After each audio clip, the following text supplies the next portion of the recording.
السلام عليكم ورحمة الله وبركاته. كلنتي وعن وناكسن إذا لهانتيبا مال كستو الدنيا على كتشوكتان وإذا سلامنا حلو البودكاست وانتينا وحلقيني waxaan kaloo idin leeyahay halkan waa Hamsafikos Films channel hadaad ka cusub tahay subscribe share like comment wixii dhiirigelin nagu sidna commentiga nagu reeb insha Allah hadaad hore noola sii joogteen waxaan ku leenahay thank you maanta waxaan noo wadnaa horta waxaan ku gada jirnaa barnaamijkeeni sheekaba sheeka keentay qaybtiisii lixaad baan maanta duubnaa hadoo la yiraahdo sheekada markaa nooga soo dhigay waxa weeye waxa la magaceeda saddex laalaada sheekada waxa la yiraahdaa saddex laalaada qaar badan bay isweydiinaya wax kale ma aha sheekada magaceeda weeye marka sidan bay sheekada noqonaysaa waxa jiray bariye hore ee casri jaahiliga ama dadka Soomaalida ahaayeen xoolo dhaqatada ama reer guraaga waxa sheekadani waxa dhacday waqtiyadii ay jireen hogaamiyaashii ummadda Soomaaliyeed hogaami jiray sida Wiilwaal Raage Ugaas dadkaas oo kale markay noolaan bay dhacday qisadani waxa dhaxmartay oday iyo ina yaro aan wali de gashaantina noqon xoognaanu yareen dhaxdhaxaad normal geerala and then waxa daba sheekadu inoo bilaabmaysaa waxa dhacday inay reerkii soo guureen oo awrtii iyo geedigii iyo wixii xoolihii la soo wada dareeriyo geediga waxa la socda odaygii waayeelka ee reerkan guurayaan aabaa waxa oo inamadiisuna dad waaweyn ahaan iyo ciyaalkiisu reerku waxa uu socdo guuraba odaygii u daalay laba oday 70 jir ama 60 jir 80 jir meelaha oo lugaynaya halkan iyo maxaa ka galay halkan iyo Mareykanka oo kala loo guuri jiray afar habeen ama afar cisho kala ayaa la soconaya toos deedna odaygii badaalo geedigii ba ka fogaaday ama reerkii waxa dhacday hadaba wuxuu soo maray odaygii inan xoolo la joogta marka deedna wuxuu ku yiri adeer reer guuraya halkan way mareen den wuxuu dhaahday waxa ku tiraaday ha adeer way mareen kaasi su'aal labaad weydiiyay ku yiri adeer goormay la xilmay mareen talo mid kale xilmay gaadhay kaasi ka oranaysaa markaad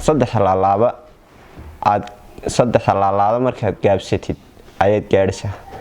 hadaba saddexan laalaada la iska doonaya waxay yihiin saddexan laalaada wax kala ma odaygu oday waayeel san hore idin ku sheegnay oo deetalgaba wuxuu wataa macawis dheer oo ilaa lugaha budkii tukubaa dheera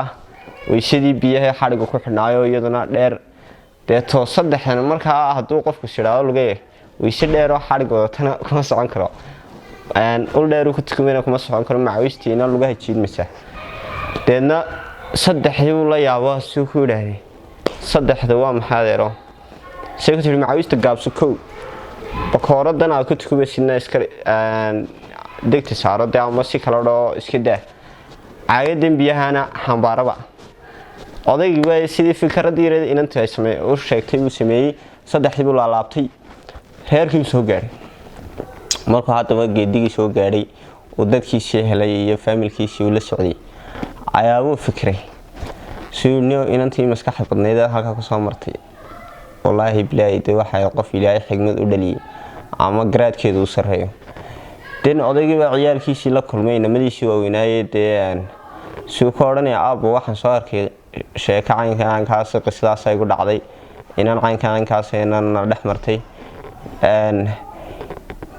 inan taas baa u baahan boodigi sooysta inan taas oo la ii doono mooyaane taladeeba tala ma odaygu waxa ka gaadhay xilli uu ku yiraahdo carruurtiisii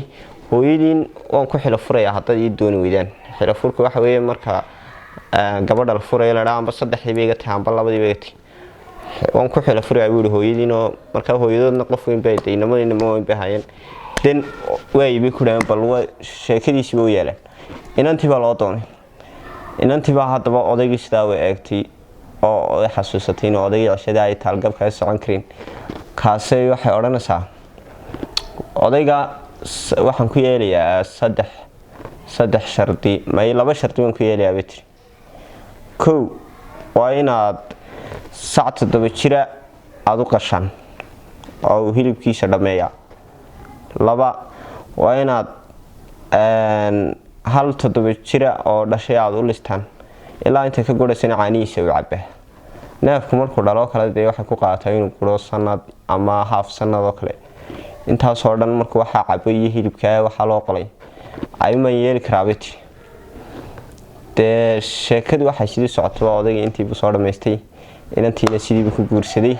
markaa inanta magaceeda waxaa la odhan jiray maangarato intii garanayso ma garanaysa 3 inamood bay dhashay oo ahaa raggii la weydiiyey hal inta gudin lagu soo riday lagu yiri hashan xanuunka ayar noo sheega markaa islaantan ilmo maangaratayna meel oran jiray islaantan waxa islaan maskax badan oo ilaa yaraantiidii aan ka sheekeynay odayga ay dhaxmartay aqligeedu sareeyay deedna hashiibu oranayaan hashan imaankayga qaaday ma maansaar bay laqday hashan oo marka hore gudin lagu soo riday ragii caynkaas ay dhashay gabadhan aan ka sheekeynay hooyadooda ahayd markaa xigmadeenii hore markasta qurux badan inaan xusuusino haddaad ka heshay clipkan subscribe ta share ta like ta saxaabtaada la wadaag intaba ha u dhaafin